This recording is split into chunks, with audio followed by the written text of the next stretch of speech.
Hi, I'm Jersey Joe Archino here at Mazzella Field where the Iona women's soccer team fell 6-0 to Hartford. I'm joined by our resident soccer expert, Antonio Coppola. Antonio, obviously it just wasn't Iona's day. If you had to pick out one thing that didn't get them that win today, what would it be? Joe, it's consistency, pressure, and ball control in the midfield. Iona really struggled with possession today. Hartford is a much more fundamentally sound team. You saw them string together a lot of nice passes. They made great runs into Iona's half of the field, and that's what happened in the result. A 6-0 loss for Iona. It was all about consistency and ball possession. Now, obviously, there's been a lot of talk about how young this Iona team is. So many freshmen playing big roles.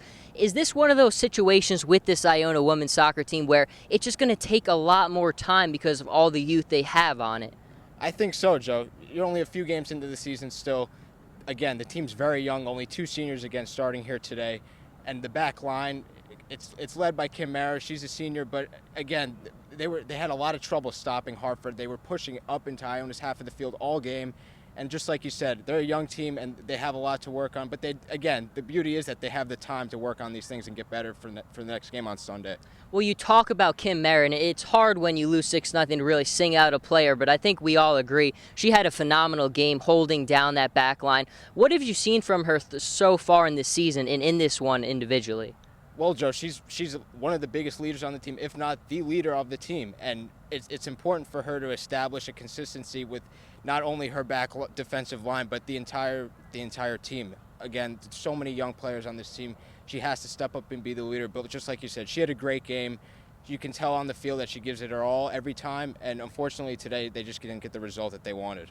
Now, the team lost 4-1 last Sunday. They lose 6-0 today.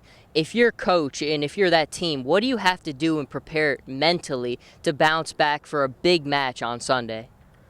I think the biggest thing for the Gales, Joe, is that they have to put this loss behind them. A 6-0 loss is not something that many of the players want to look back on and keep in their minds for a very long time. Again, they'll study the film, they'll work on some things in practice, but the bottom line is that they have to put this one in the past and just look straight ahead to Towson on Sunday.